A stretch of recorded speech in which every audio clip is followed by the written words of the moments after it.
I yield back, Mr. Chair. The gentleman from Florida, Mr. Waltz, is recognized for 5 minutes.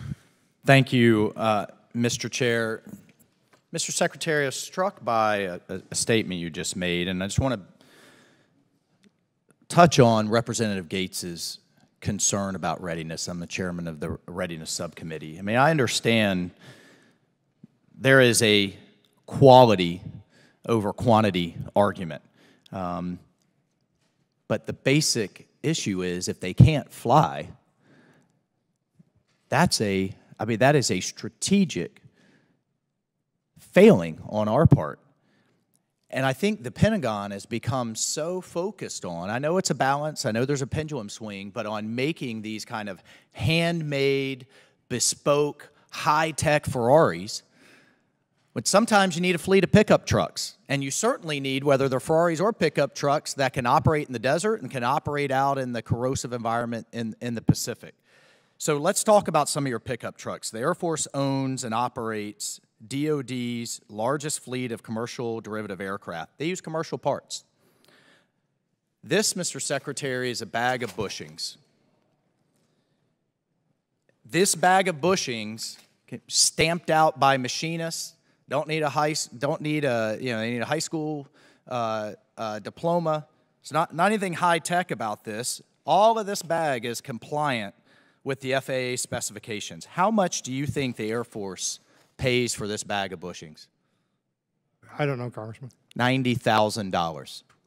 This is a $90,000 bag of bushings that you need for any jet turbine engine just to operate. So the exorbitant cost due to DOD only buying commercial parts from the OEMs, which is essentially sole source, is literally driving us out of business. I mean, the interest on our debt alone is now exceeding, for the first time in American history, the entire defense budget. We can't afford it anymore. So with FAA compliant parts, you cut the cost in half or even more.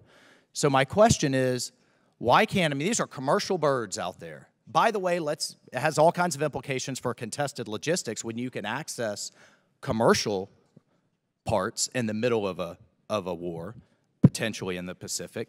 Why can't we use FAA compliant? I mean, it's this safety standard leader in the world. Why can't we do that? I don't know a reason why we couldn't. I'm familiar with some of the issues you're trying to raise here from my previous position. Yeah, I know you are. That's why I'm asking you. Yeah, Defense Logistics Agency used to report to me. That's where we do a lot of our parts acquisition. And we had an issue when I was there with people gouging us, basically, charging us too much for parts. And we ended up, I think, in court over it. What can we, just in the interest of time, Secretary, come back to us? How can this committee help you fix that? We literally can't afford the modernization, the recruiting, the basing, everything we need if we're paying $90,000 for a bag of bushings. I work with Dr. LaPlante on this because it's a systemic issue, and again, most of the parts buying is done through DLA. But you have the largest fleet of commercial birds that. Well, right? You've got the Ferraris, but these are the pickup trucks, so we should just be able to buy. What we have to be able to do is challenge the prices. And we have to have knowledgeable buyers who can understand when they're getting a ridiculous price and go in and ensure that they get. Let's work together on that. I just need, in the interest of time, I just want to move again to the recruiting and the Genesis program. I have here a quote that was given during the Air and Space Forces Association Air Warfare Symposium that basically says if you do the math, you're somewhere in the ballpark of 5,600 folks that we could have likely brought on if they weren't waiting on a medical approval, right? And now you have a program that digs into medical records, and so a kid who took ADHD meds because maybe his parents got divorced when he was 14 or 15 now can't get approved. Somebody who wants to serve, I think we're trying to solve one problem, and then we've created a whole disproportionate others. And I want to work with you on that. Let's fix the Genesis system and how it is affecting you. And then just in my question remaining, you are the only service that in your proposal proposed a cut in junior ROTC in high schools. Do you think that junior ROTC in high school is getting to this Gen Z, getting to them early about service, leadership, discipline, followership is helpful?